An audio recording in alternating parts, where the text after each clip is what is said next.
Orc, the bardic paladin, who sings and plays again. He tells the tales of glory and weaves a magic story. He'll join you at your table and ask you to share a fable. Heroes of humble origin, villains who must be fought again. No matter their skill or prowess, the people in life are countless. So we pray you heed our request. Enjoy this tale of sidekicks and side quests.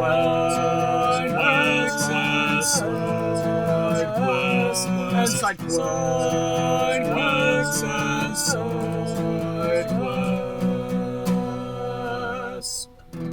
Episode 75, Amelia the Bullywug, Enchanted Pest Control. Welcome to Sidekicks and Side Quests, the Dungeons & Dragons podcast that helps to put humans back into humanity and breathe life into your campaign NPCs with backstory and bravado. That's right, we're building a world, one character at a time. I am your host, Kurt Krenwelge, the Bardic Paladin, and I'll be joining Patrick Kolb's table in the Levitating Platter. Hello everyone, and welcome to another exciting episode of Sidekicks and Side Quests, the best unofficial Dungeons & Dragons podcast, in my humbly biased opinion. We've got a wonderful returning guest for you today, but before I get to my guest, you know I like to leave you in suspense as I do the first ad read for our first sponsor, Plus One EXP. Tony Vicinda is the mastermind behind his mastercraft of beard balms, game design, and community building. He's got beard balms named after all of the basic stats from D&D, so get a can, apply it to your facial features, and smell the sweet aroma and the sweet victory that comes along with increased strength, dexterity, charisma, and more. Beards and Beyond is the independent RPG that helped to launch this brand, but Tony has collaborated and developed several other projects. I was just on his itch page checking him out, and he's got Repugnant, I Toaster, Down We Go, Through the Void, another one that I hadn't seen, Vamp Nugula, like you're like a chicken nugget, but you're a vampire, and then Brand Standing. So lots of cool stuff. If you support Plus One EXP, either by buying something on their website, going over to tonyplus1.itch.io, it all helps to funnel into the Plus One Forward program, which seeks to support additional indie tabletop content creators to continue making awesome stuff.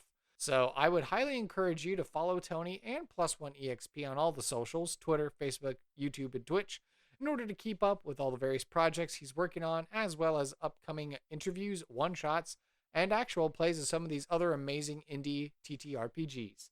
And if you don't mind, please go to plus1exp.com, use my affiliate code Randolph when you're buying a beard balm or a beard RPG in order to get some savings on your purchase at no extra cost to you. Again, that code is Randolph at checkout on the website plus1exp.com. Well, hello, my brother. How have you been since the fabled year of 2020 when this podcast was in its infancy? Yeah. I've been great. It's 2 years. Time is just an illusion. It doesn't feel like it's been 2 years. I think you said that then, and it's still true now as far as time being an illusion. Mm-hmm. Yeah. To help remind our audience, our other patrons of the Levitating Platter, that is this podcast, could you tell us, again, who are you? What is it that you do? Yeah. So my name's Patrick. I am I guess more of a variety streamer at the moment, but still streaming RPG games, giving my thoughts on them, and slowly updating my YouTube with more playthroughs and edited footage there. And still doing software development? Yes, I still do. Well, not at the same place now. I'm at a much better place, but still doing software development. Yeah, forgive me. I hadn't been able to keep up with all the various projects and things that I'm working on and trying to keep up on. But what are some of the cool games and things that you've been streaming over on your Twitch? Two current ones I'm playing through are Horizon Zero Dawn. I've never actually played that one before. Oh, okay. I dig it. I've actually had the game. I bought it on release, and it's just been wrapped up and never opened until like this month. So, or I'm sorry, last month. But that's one of them. The other one is Elden Ring. Loving the Oh, game. It's super fun to play. Um, I love the open world. I love the mounted combat. Didn't expect to do that. both of those games, for different reasons, have either drawn a lot of critical praise or a lot of seemingly controversy over misunderstandings or nothingness. So I know Horizon Dawn, got some of that. I guess because of the fact that it's a female protagonist and it's an actual female character, like real life. But I hear that the graphics are like, it's that next gen cutting edge technology, and so it's getting more and more closer to real life when you're playing Horizon Dawn. Is that what you take away from the game as well? Yeah, so it's definitely at the time it was released, it was definitely like, oh my gosh, you can't get more realistic than this. Mm-hmm. Since I'm playing it on the PS5, several years after it's come out, there's other games that have done it a little bit better. It holds its own. Probably more suited to the PS4 than it is the PS5, but Interesting. it's really lifelike. Everything feels very well designed. People who worked on it definitely cared for it, and it shows. And then Elden Ring, I mean, forgive me, I've never played a Dark Souls game. I think I remember those games coming out when we were in college, and it was always just kind of like a daunting sort of oh, you only play this game if you're a bit of a masochist or something like that. Yes. Well, definitely. It feels like if you love the series, you're a bit of a masochist. The games are definitely hard. They don't baby you or anything like that. Mhm. But it's very rewarding once you struggle against these bosses. You've died 50 times and you spent countless hours trying to figure out how to get past it, and you Mhm. finally beat it and you feel so relieved, and then you just get stuck at the next boss afterwards. It's a very beautiful game. Like, the whole series is really well done. Like, if you were to go and play Dark Souls 1 now, I mean, it still looks super realistic. The controls are a little janky, but what can you do? And so Elden Ring does take place in the same universe as Dark Souls. I guess that's the thing. It looks similar, and so I figured, oh, maybe it's the same developer, but is it the same universe or is it different? No, from what I understand, all the Souls games are separate. You don't need Mm, to play one to go into two. The only reason you would probably want to do that is to get more familiar with like the various mechanics, like bonfires, the fog walls, multiplayer, all that praise kind of the stuff. But sun and all that kind of stuff. exactly. Get Apparently, the the new memes. thing, yeah, the memes. The thing in this game is, like praise be the Pope Turtle, I think is what I've been hearing or seeing. I can definitely see that. I haven't gotten to that part in the game, but I I have seen the image and it's pretty good. So speaking of that, I know when we interviewed you back in 2020, you had said, "Oh, it was a couple months before that you had played your last campaign." Obviously, tools have gotten better for D&D games, and I don't, you said you were a variety streamer. I don't know if you've branched out to be like, "Oh, yes, let me do a one shot or do some D&D stuff on my Twitch channel." But have you maybe offline had that opportunity to get a chance to play a D&D game or any other kind of TTRPG? Gosh, unfortunately, no. Actually talked to my friends. We rolled a character, but schedules did not align. Every time they would be able to meet, I had work. So it The just, eternal struggle. yeah. Yeah. But the thought was there, just haven't actually been able to be a part of one yet. Of course, this podcast is called Sidekicks and Side Quests, and we know the first time we interviewed you, we got answers for both. But I like to revisit the question as, have you come across any other interesting NPC characters from a game, from film, television, etc.? And why has it been a new interesting NPC you've run across? And then also, respectively, has there been a new side quest that you've run across that you've been like, oh wow, this is super cool, whether it's an old game, a new game, or anything else? Yeah, let's see. As far as a new NPC, I don't think they're well, no, hold on. Yes. Um, they're not they're not necessarily like a side character though. I don't really know. Well, Do you control the character in any facet? no. Okay, then NPC, non-player character. Okay. Yeah. Okay. So Final Fantasy 14. It's the MMORPG Final Fantasy, the second one, I should say. Not their latest expansion, Endwalker, but the previous one, Shadowbringers. The main antagonist, Emet-Selch, is probably hands down one of my favorite NPCs in the game now. The motivations make sense. The interactions with the player are really good. All the fights, all the music and stuff associated, it's wonderful. There's a lot of, I'm trying not to go into too many spoilers here because it is a pretty big game. But there's an underlying motivation that like makes him unable to be hated and disliked. So the entire time you're going through this X-Pack, it's kind of like this constant struggle between like, I want to not like you, but I relate to this, or like I understand why you do this. Like you understand their motivations, so you can't really say like, oh, it's so easy to just write him off as a bad guy and go through your day. So it really stuck out to me and definitely made an impact. And then as far as the side quests, I remember you were telling me last time about how the side quest for the College of Winterhold in Skyrim bugged out on you, and that's why it stuck out to you as a kind of a favorite. Maybe you haven't come across another side quest that's bugged out on you, but maybe a side quest that actually worked and you quite enjoyed it. Have you come across something like that? Because last time I think I mentioned that like I don't really do a lot of side quests in video games. You like to go grind the main storyline, right? Unless I'm like forced to. But there's a lot of so in Ghost of Tsushima, there's almost every single side quest you can do I've done.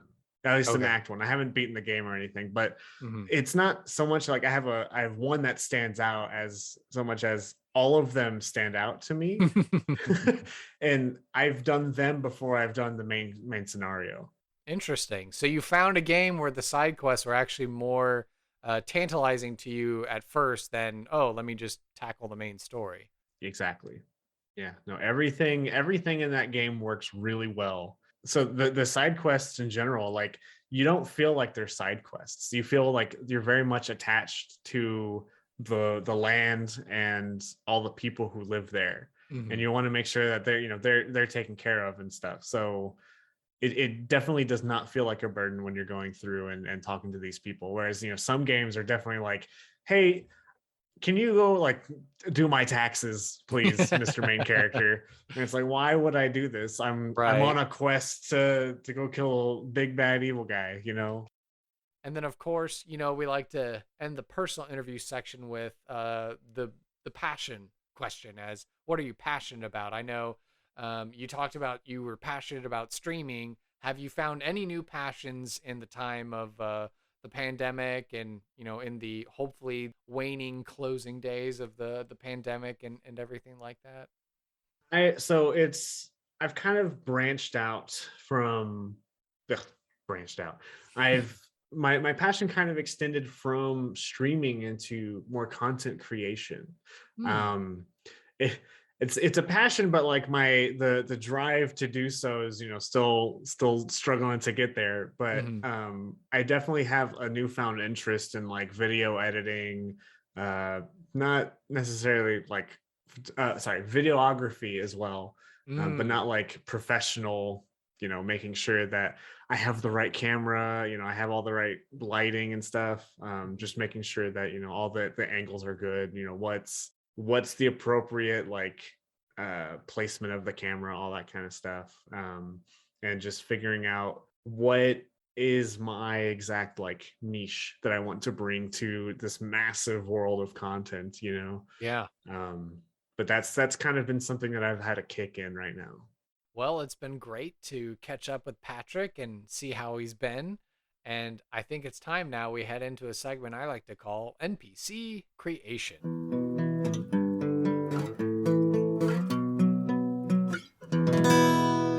All right.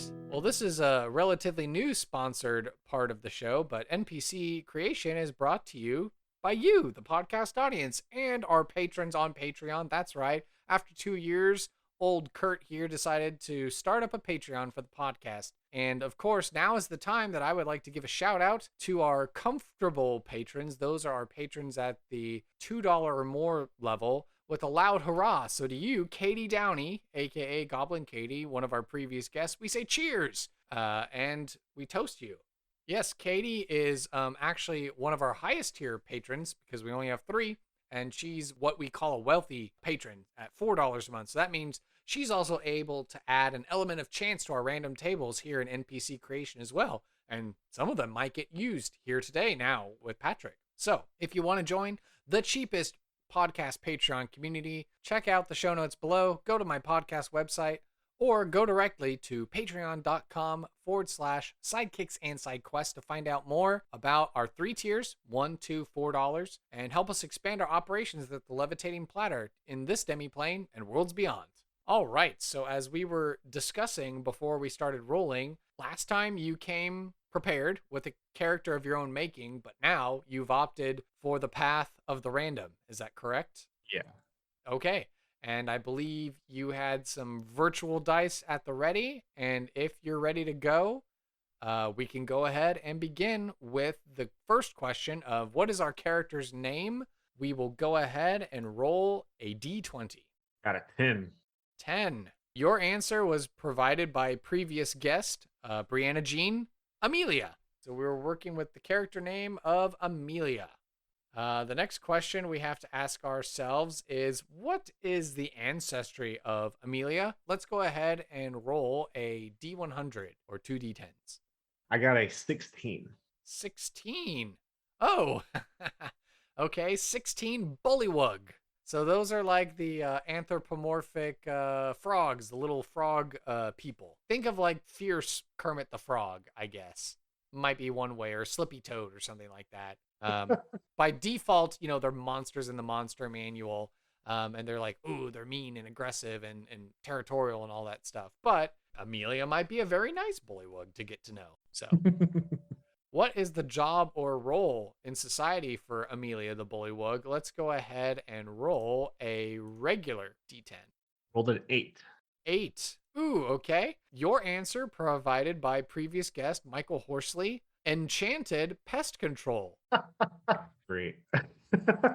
And then the last bit that we'll get to roll for before we take a small pause is how old is our character? Let's go ahead and roll a D8 for the age range. 3. 3. Young adult. So young adult Bullywug named Amelia, Enchanted Pest Control. So now that we know all these key factors thus far, can you describe the physical appearance of Amelia? What do we see? I'm gonna have to definitely be creative. Google here. what a Bullywug is. Okay. Well, they do look remarkably like Kermit the Frog. That is terrifying. Okay. So I'm not really seeing a big difference between male and female Bullywug. But it does seem that they have more of like an expression. So maybe they wear their emotions a little bit easier. Enchanted Pest Control. Yeah, I'd like to think. Does she wear like a uniform or something? Does she just wear common clothes, or is she wearing like magic robes, or what are you thinking? Yeah, you know, the first when I looked up female Bullywug, the first thing that kind of stood out to me was kind of this image of a Bullywug in like a witch's hat and like wearing a little robe with a book. I was like, oh, you know, that can kind of work, right? So maybe we'll keep like a similar design to a witch hat, but the robe is definitely more of like a uniform belonging to a certain company or something. Yeah, maybe like a guild or something that deals with pests of any variety. You know, I don't really know what type of tool they would use. Maybe that's just we can roll for that later or something, but definitely more of like, you can tell they're maybe low to middle class in like their clothing. Okay. Definitely kept up, like, you know, they'd be repairs on like little frayed parts of the ending of the shirts or the uniform. Maybe some tatters at the bottom of this uniform, depending on if it's like a dress or if it's long pants or something like that. But definitely like kind of like a cheerful demeanor, as cheerful as you can tell on a Bullywug anyway.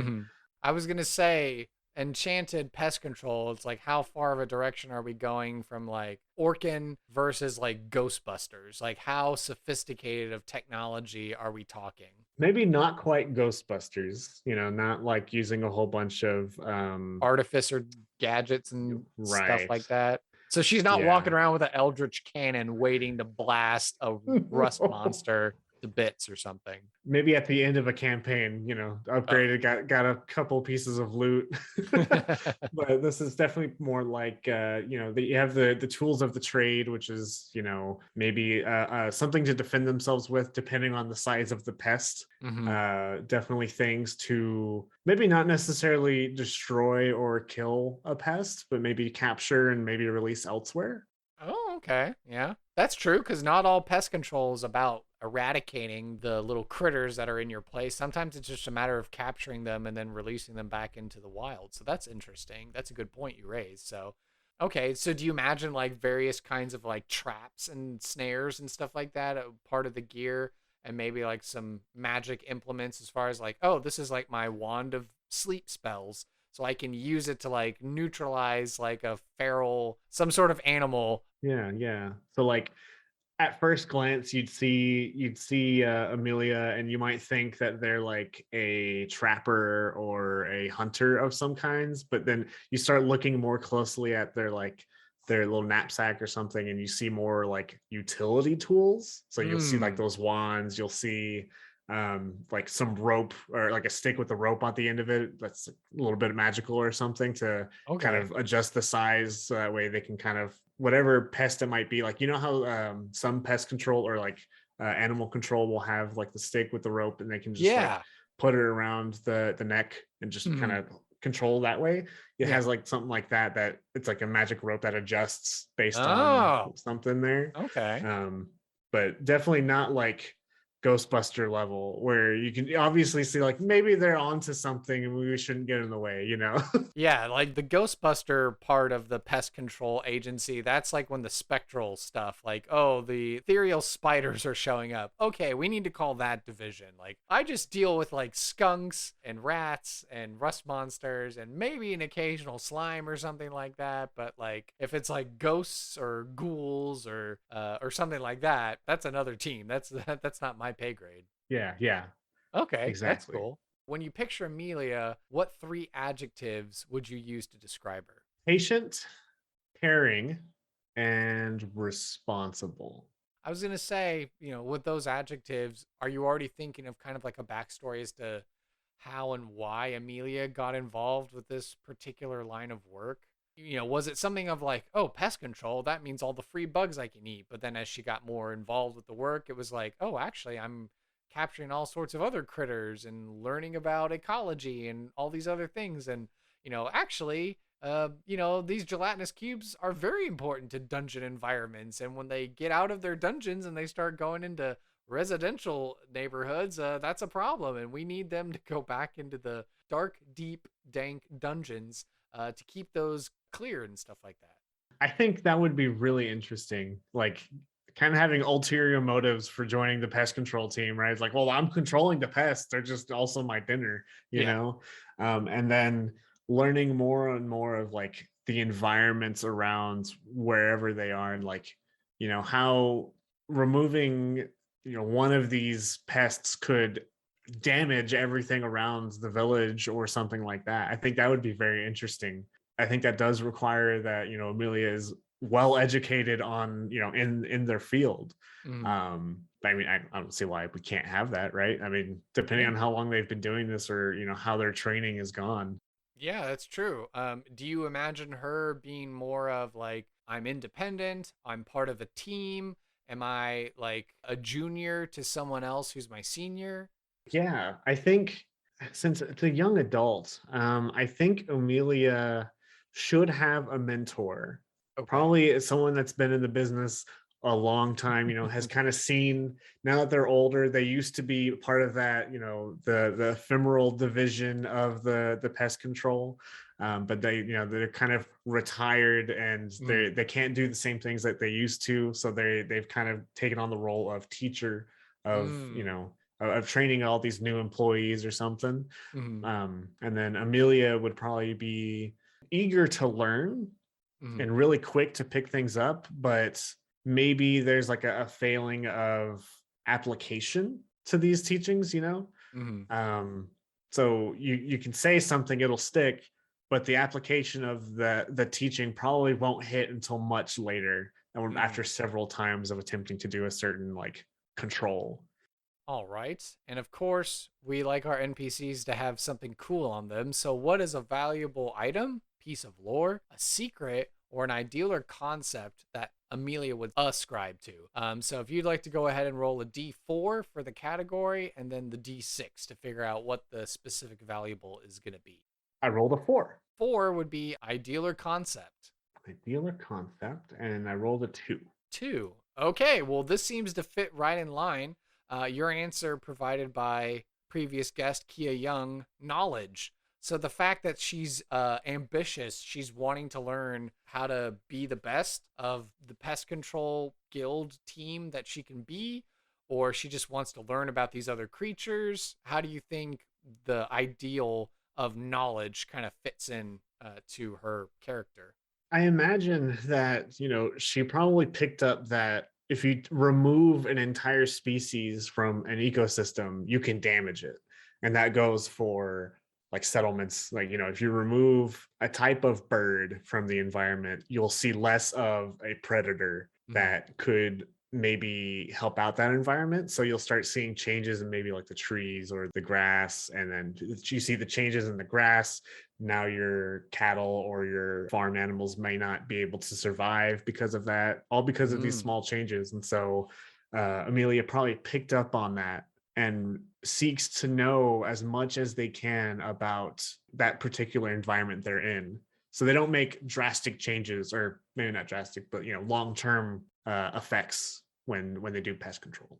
Does this have to do kind of with her origin story of where she's from? Like if we're imagining a bog standard Bullywug kind of being from this like marshy, swampy lake kind of environment, did she undergo this or experience this herself? And then that's what prompted her to kind of go out beyond her home and kind of seek this knowledge as far as like, well, life in the swamp used to be this way. And then something happened and it changed and I had to leave because if I didn't, I would have died or something. Yeah, I think, we always hear like maybe not overpopulation, but like over clearing forests and stuff like that. I imagine that if you apply that to their food sources, or maybe even, they're using too many, they're cutting down a lot of the swamp bog trees or something. And now the swamp is kind of losing what it had, like what made it special. I can see how that might affect Amelia when they were young. Why did this happen? And then this curiosity kind of led into, oh, well, that's because we ate too many of this type of pest, and because that pest wasn't there anymore, the cycle of life couldn't do what it was supposed to do. I think that'd be a good direction. All right, and then of course all of our NPCs like to come with a side quest. So this part I always leave open as far as like, if you have an idea that's now naturally formed based on what we've learned, you can share with us now what you think the side quest that Amelia will offer to the player characters, or you can roll the last dice, which would be a D12. I did have kind of an idea forming this entire time of like, maybe it's not so much of like a pest eradication, but it's a pest introduction, and these players have to find this pest, and Amelia just can't get to it, because they have to monitor some other stuff in the area. But I think that would be a retrieval mission of a live animal or something to introduce to that ecosystem. I think would be pretty on point for Amelia. Okay, so if I'm understanding what you're saying, so there's some current problem that Amelia's monitoring, and if she had this other pest, this other creature that was brought to her, she could then use it to kind of like homeostasis, equalize out kind of the problems that are going on in the local area. Yeah. Okay, interesting. And so we're just kind of leaving that up to dungeon masters to kind of figure out, like, oh, we have too many mosquitoes. So if only we could have more possums, then the possums would eat the mosquitoes. And then we wouldn't have all this disease and blood sucking going on. Yeah, you can even apply that to maybe even bigger pests in the area, like if you have some pixies are as menacing or annoying to deal with in DD, I can't remember, but if you had more of them, they are considered pests, and how do we deal with the pixies? Hey, we need to go, into this dungeon to find this one creature or something. That pixies hate. Yes, and they just don't want to even go near it. You just place that around the village, make it a pet or something, and then boom, you don't have to worry about pixies anymore or something.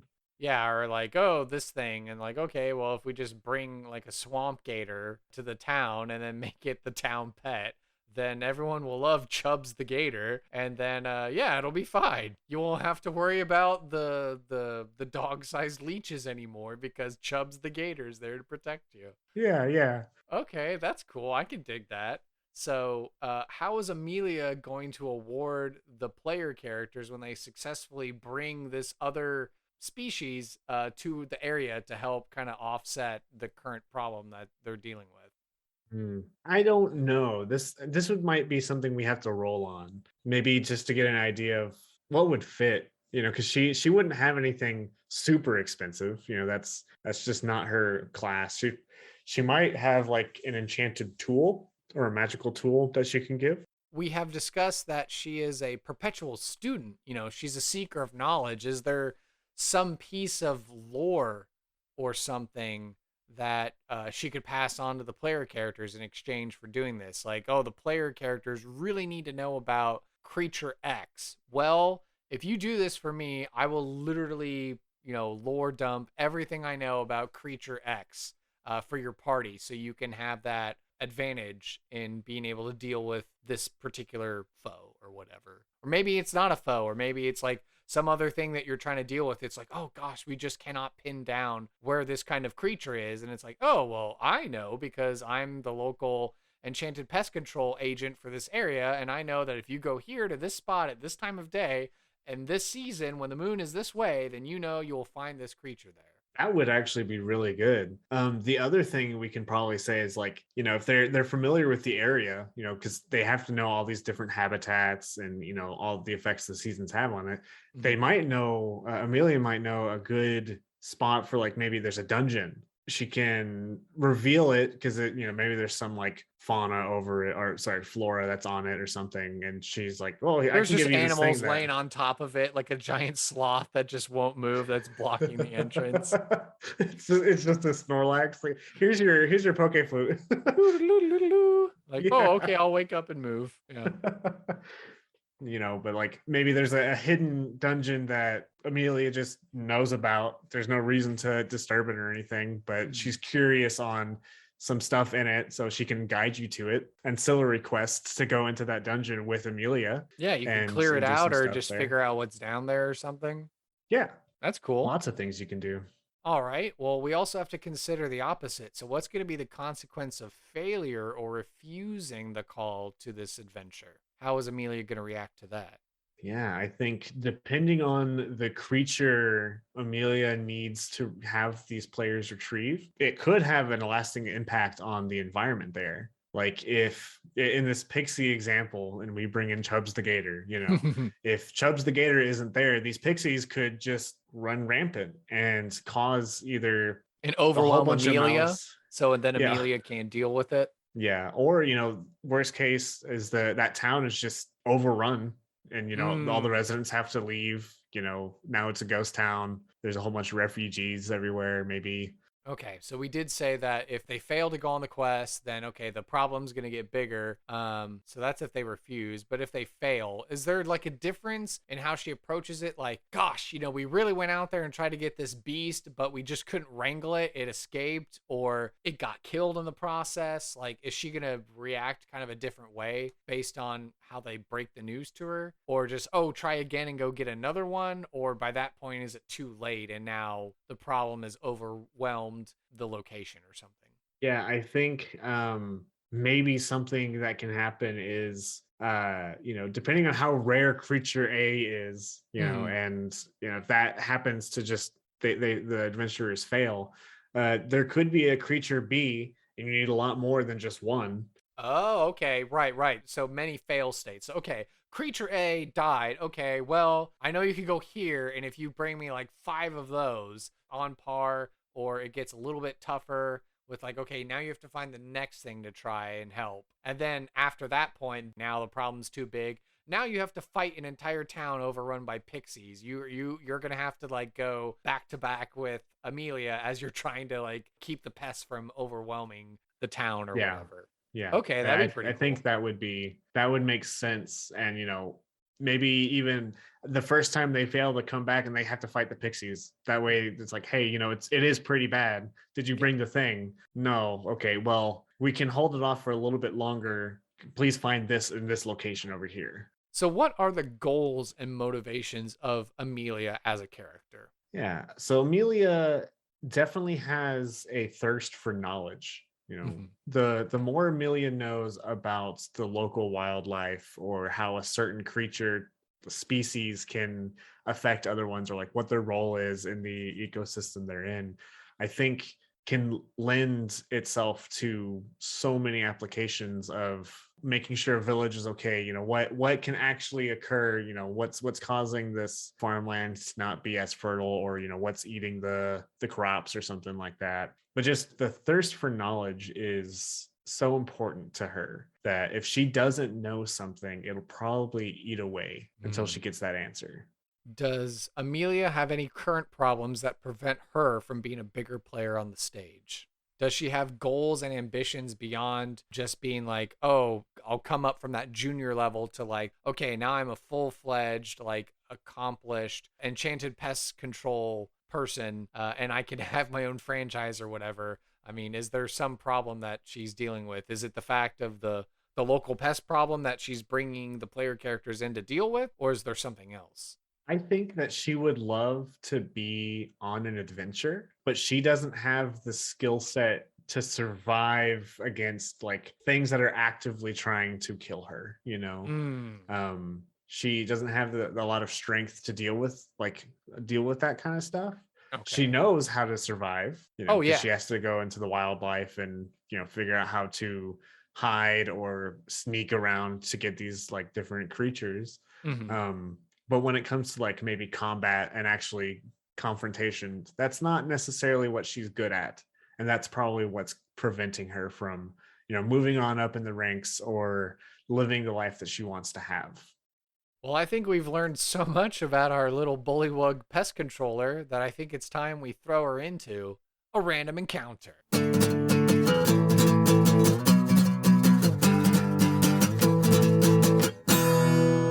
All right.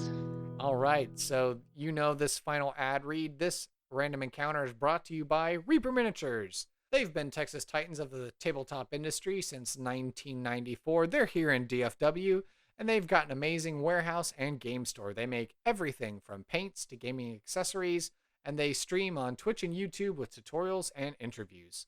Whatever system you're running, whatever game you're playing, Reaper has a miniature that has you covered. Every time you shop with them, and spend at least $40, $50 on your purchase, they're going to throw in a cool new mini of the month for free with your order. And this mini of the month is always something new, so all the more reason to check back with them often. I recently did get a $50 gift card, and I didn't use it all, but I did use a portion of it, so that way I could snag that new mini that is going towards the Ukraine relief efforts. It's like a little bird bard character. It's so very cute. And I believe like it costs like $9.99 right now. And so I think of that, $7.50 I believe goes to UNICEF to be directed towards Ukraine efforts. So I used part of my gift card to get that. And of course, when I checked the category for relief effort, fun fact, they still have 2 koala bear little minis that you can get. And if you get those, I believe a portion of those funds are supposed to go towards the Australian wildlife fire relief efforts that we had a couple years ago. But those cute little koala bears are still available in the Reaper store online, so you should check those out. as well as I think they're starting to drum up ReaperCon stuff. Of course, that happens in September, but probably advanced sales of tickets and stuff like that, and piecemealing out news about that's going on. So make sure you're following along with Reaper on their social medias for that, as well as right now live on Kickstarter, Reaper Miniatures Bones 6 Tales from the Green Griffin is live on Kickstarter now through April 30th, 2022. So make sure you go check out that Kickstarter page. And they've been doing this for years, where if you pledge, then you can like go through and pick out like all the new cool different minis that they're making. When I checked it, it was either you could pledge $10 or $125, and from that you could be able to add on or off to your order. So you could get like a whole crate load of minis by the time this thing would come together. I think they said by April of 2024, I think is when they would all come out. But Reaper, of course, is always working on these big projects to be able to get the most minis out to you, the people. So visit my website or go check out the show notes below. Use my referral code link in order to get over to the Reaper Miniatures store. And by doing this, you're supporting Sidekicks and Side Quests.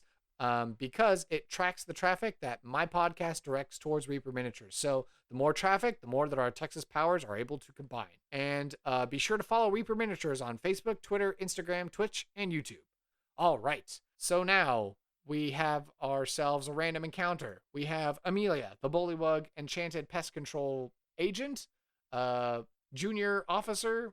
I don't know what her exact title is, but we have to figure out what kind of scene are you wanting to present with Amelia. Is it going to be Amelia and the mentor? Is it Amelia meeting a player character, one of the podcast NPC characters, to commission you should go get this thing to help me deal with this current pest problem that I'm struggling with? What do you think? Let's do maybe Amelia trying to track down some creature in the woods. And so then who would I be in this scene? Am I the mentor figure trying to give you pointers or what? Yeah. Let's do that. Okay. So I know we haven't really discovered or discussed who this mentor figure is, but who do you think this mentor is? Do we need to go back through the tables quickly and try and really speed run create who this mentor figure is? I think the mentor would have to be, aged and very knowledgeable. Okay. This is kind of like a routine thing for them. They know all the ins and outs of this area, of this creature, and this is more of like, okay, you're on your own. I'll be here to kind of give you tips and maybe let you know if things go wrong. I'm here to help out, but this is all on you. Okay, so it's kind of like a test sort of a thing. It's like I'm evaluating you right now to see how you're doing. Yeah. We're in this wooded area. There's a small clearing, a couple of bushes, scattered about in this little forest area. Mm-hmm. The sun is kind of coming through the canopy. Okay. There's, it's kind of like mostly shadows, but there's some ray of light in, various pieces of this, the forest floor. Mm-hmm. And there's a few tracks that we've been following, Okay. There's a couple other creatures mixed in with those tracks. They look as though they've been running away from something. But then there's the small tracks, and then there's a slightly bigger set of tracks. And that's the quarry that we're trying to find.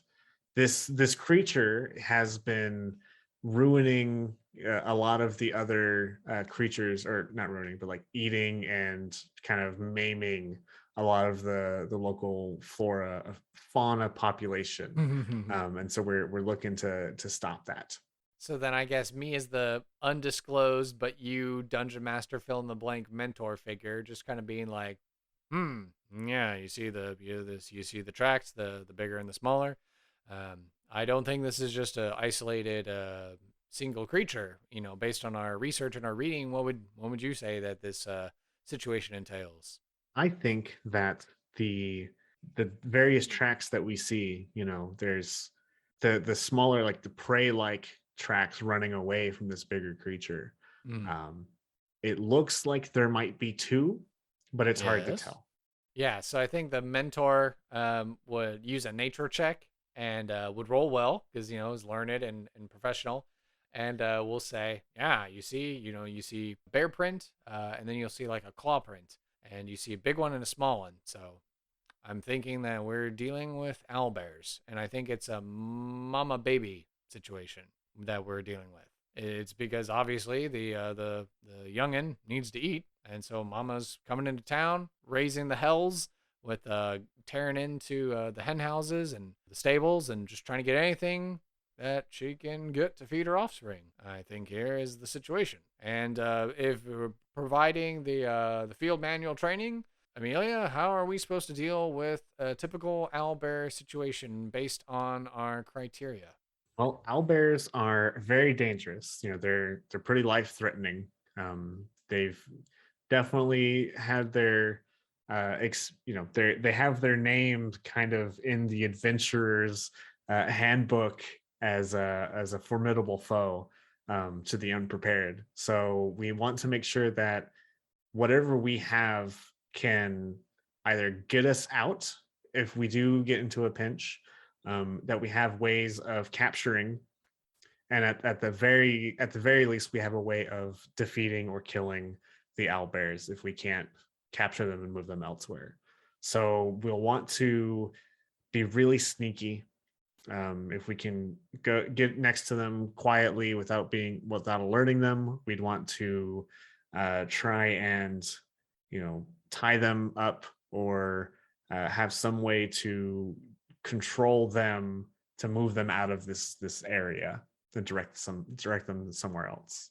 And I think the older mentor figure is nodding along. They are kind of like going over a mental checklist. As Amelia's ending her thought, the mentor will be like, but I think you were forgetting an important detail.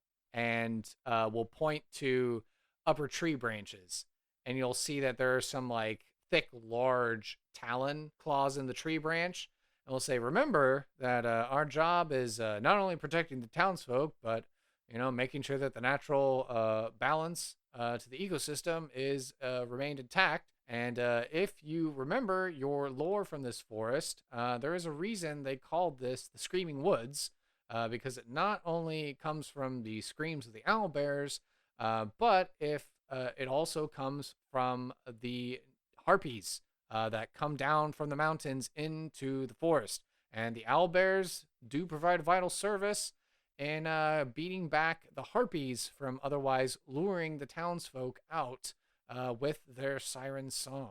You are right. So the best way to probably deal with this is to just redirect them to other parts instead of this area. You'll see a smile start to come across the mentor's face as Amelia is putting the puzzle pieces together.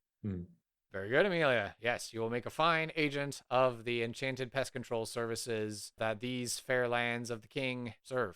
You'll see why they call those of us in the blue robes. I think, just double checking their equipment and double checking, which direction the tracks are going, and just making sure that they're being as quiet as they can be while they track these owlbears down, and they go off and into the direction of the tracks.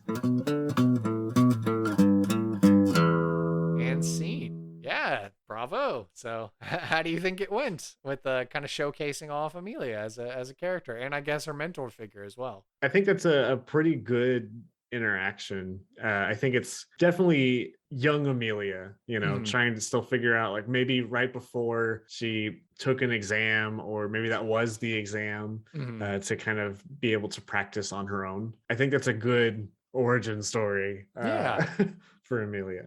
And I think that was a cool thing that we discussed about the character, with her being so knowledge seeking, but also realizing or knowing those shortcomings of her in the random encounter. We were able to integrate those kinds of concepts when I just kind of thought of like, oh yeah, so it's owlbears we're dealing with. But when Amelia was talking about like, oh yeah, if we have to kill and neutralize them, which would be what a normal like player character would think of. But since they're pest control, but also in a way like ecology defenders, I kind of thought of it would be cool of like, well, the owlbears are actually in competition against the harpies or whatever. Like, the screaming woods. Yes, that's why they call it that, because harpies and owlbears are just fighting each other all the time.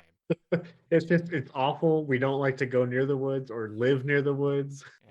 That sounds like an awful place to live if it's just constant like screaming.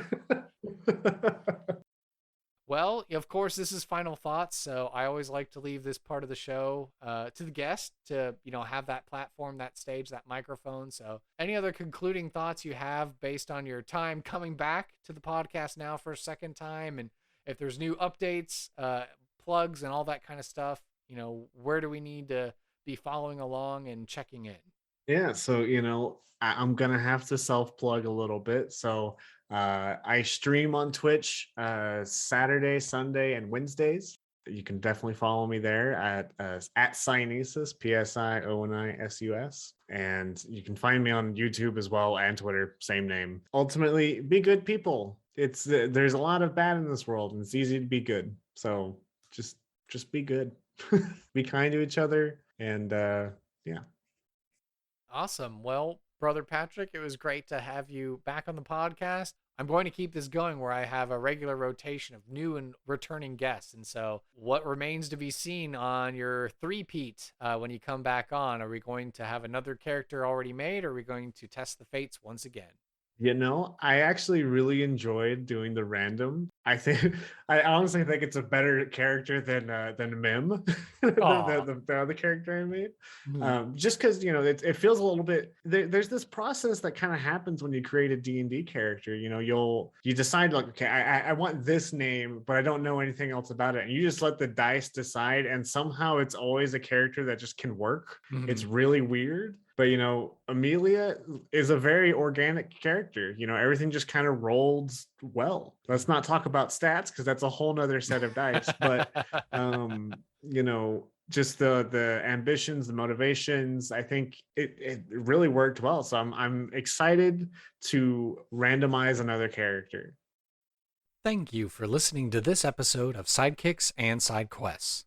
Be sure to subscribe to the podcast through Apple Podcast, Google Play, Spotify, and Overcast, or feel free to save the RSS feed to use the app of your choice.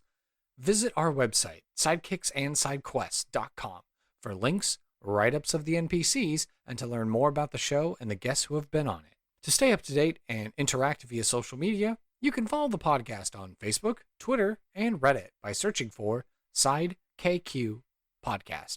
I would love to talk D&D and showcase your fan art, stories of how you used our NPCs, discussions, and commentary.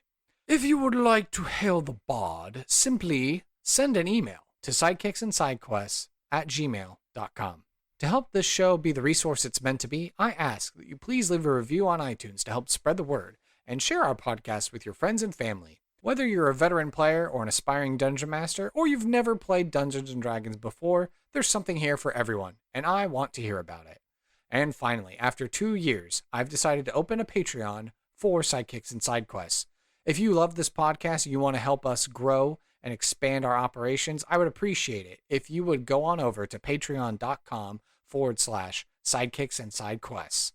No matter your lifestyle expenses, we have wonderful rewards at every level of Patreon membership tier. Your name on the wall of the levitating platter, a loud hurrah on the podcast, or the possibility to introduce an element of chance to NPC creation. Sidekicks and Sidequests is unofficial fan content permitted under the fan content policy, meaning I'm not approved or endorsed by Wizards. Portions of the materials used are property Wizards of the Coast, copyright Wizards of the Coast, LLC. Thank you for your support, and I'll see you at the pub next time. Bar to rock on 1, 2, 1, 2, 3, 4.